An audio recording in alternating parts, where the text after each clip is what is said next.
Olá, muito boa noite, muito prazer, eu sou o Beto Rodrigues e estou chegando com a responsabilidade de levar até você os fatos, a informação, a notícia, através da Rede TV Canal 40, no Liderança Notícias. Obrigado pelo prestígio, pelo carinho da sua audiência de sempre. Hoje vamos falar de um assunto que aflige milhões de brasileiros: dor, artrite reumatoide. A nossa repórter Daiane dos Santos foi conversar com uma especialista, uma reumatologista, que vai esclarecer melhor as dúvidas a respeito desta enfermidade. Vai ver também que vigilantes fazem manifestação pela cidade exigindo aumento de salários. Rua A tem sentido único. E ainda, um carro forte foi assaltado em rodovia no estado do Pará e ladrões levaram R$1,5 milhão. O Liderança Notícias está no ar.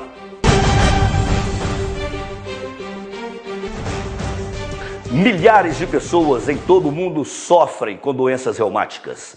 A nossa repórter Daiane dos Santos foi conversar com uma especialista no assunto, uma reumatologista, que vai conversar sobre as doenças reumáticas e principalmente sobre artrite reumatoide. Nós vamos falar agora sobre doenças reumáticas e vamos focar agora na artrite reumatoide. E quem está aqui do meu lado que vai esclarecer para a gente e tirar algumas dúvidas é a doutora Ana Paula, ela que é reumatologista. Olá, doutora, tudo bem? Olá, tudo bom? Boa noite. Então, doutora, como a artrite reumatoide? Conta para a gente um pouco sobre essa doença. Então, a artrite reumatoide ela é uma doença inflamatória de caráter crônico, autoimune e que atinge principalmente as articulações, também podendo dar sintomas extra-articulares, atingindo inflamações no pulmão, nos próprios vasos, no coração. E os demais sintomas, doutora, que pode vir, quais são? Então, a princípio, ela pode ter sintomas insidiosos, como uma virose qualquer, com fadiga, uma febre baixa, um mal-estar intenso, acompanhando dores nas articulações, principalmente as articulações das mãos, as pequenas articulações dos dedos, punhos. E ela é uma artrite simétrica, que atinge também pés e articulações grandes, como tornozelos, joelhos, cotovelos. Também acompanha uma rigidez matinal, que geralmente dura mais de 1 hora, que é o tempo que as articulações soltam, né, ficam mais flácidas, você pode abrir melhor e fechar melhor as mãos. A artrite reumatoide ela é uma doença que ela tem uma incidência de 1%, né, na população mundial, e ela tem uma tendência a atingir mais mulheres. Pode atingir todas as faixas etárias, inclusive crianças, sendo que nós temos uma faixa etária que predomina de 50 a 70 anos de idade. E o diagnóstico e o tratamento, doutora, como que é feito?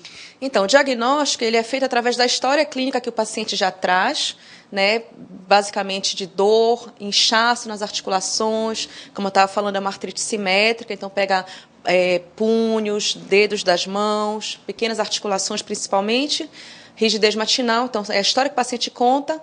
No exame físico, o médico observa as articulações inchadas, edemaciadas, às vezes tem rubor, que é aquela vermelhidão. Alguns pacientes já têm uma dificuldade de fazer extensão, flexão de certas articulações. Fora isso, nós temos alguns exames complementares, né, que nos ajudam, nos auxiliam no diagnóstico. Pode ser um raio-x de mãos e pés, exames de laboratório, as provas inflamatórias, que geralmente estão aumentadas, além de outros. E a artrite reumatoide, ela tem cura, doutora? Não, ela não tem cura, mas ela tem medicação que a gente utiliza para controlar os sintomas, né, evitar que a doença progrida.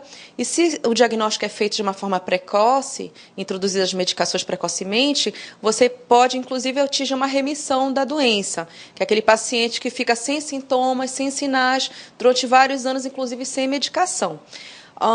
Como drogas básicas, nós sempre usamos os anti-inflamatórios, né, muitas vezes também o corticoide, que ajuda nos sintomas, para controlar os sintomas. Doutora, e se não houver o tratamento, tem alguma sequela que essa doença pode causar na pessoa? Então, essa inflamação, como eu estava ali falando, na sinóvia, que é essa membrana que cobre as articulações e que se encontra inflamada na doença, ela pode ir causando erosões nas articulações, principalmente de mãos. Então, você começa a ter aquelas deformidades que vai te atrapalhar nas atividades de vida diária, vai atrapalhar você no seu trabalho, inclusive no lazer. Tem certos pacientes que nem a higiene íntima consegue fazer, pelas sequelas da doença. Então, é muito importante que essa doença seja tratada de forma adequada, de forma precoce, sempre mantendo acompanhamento para a gente tentar atingir a remissão da doença, que esse é o objetivo, evitando as sequelas. Doutora, então, nesse caso, quando chega a esse ponto, a pessoa não pode nem fazer aqueles movimentos mais simples do dia a dia, né? Como fechar uma porta, abrir o portão, é isso? Isso, como eu estava lhe falando, tem paciente que não consegue abrir um refrigerante, paciente que não consegue fazer sua higiene íntima. Então, assim, é realmente algo que a gente tem que se preocupar e tem que atingir de forma precoce. Muito obrigada, doutora. Daiane dos Santos, para o Liderança Notícias. Só quem sabe a dor que sente é quem tem reumatismo, algum tipo de reumatismo. Dói tudo, né? Dói o corpo, dói as pernas, dói e ataca principalmente as pessoas mais de idade. Mas eu acredito que hoje os medicamentos, o avanço da medicina tem melhorado muito a qualidade de vida das pessoas. Existem tratamentos realmente eficazes, fisioterapia também um grande benefício para quem tem reumatismo, para quem sofre com alguma doença. E eu acredito ainda naquele ditado, naqueles ditados, naqueles cuidados dos mais velhos, né? Da gente não sair de água quente e entrar em vento gelado, não tirar o pé do sapato quente e colocar no cimento frio, porque tudo isso vai afetando o organismo e com o decorrer do tempo acaba virando uma doença. E tomar bastante leite, né? Porque o leite tem cálcio e previne a osteoporose. Vamos falar agora do Brasil e do mundo. Um giro pelas principais notícias aqui no Liderança Notícias. A Secretaria Estadual de Saúde confirmou nesta quarta-feira o primeiro caso de morte por dengue este ano no Pará. A vítima é uma idosa de 79 anos que morava em Urópolis, no sudoeste do estado. Segundo a CESPA, desde o início do ano já foram notificados 611 casos suspeitos da dengue no estado. Foram confirmados 171 casos da dengue clássica.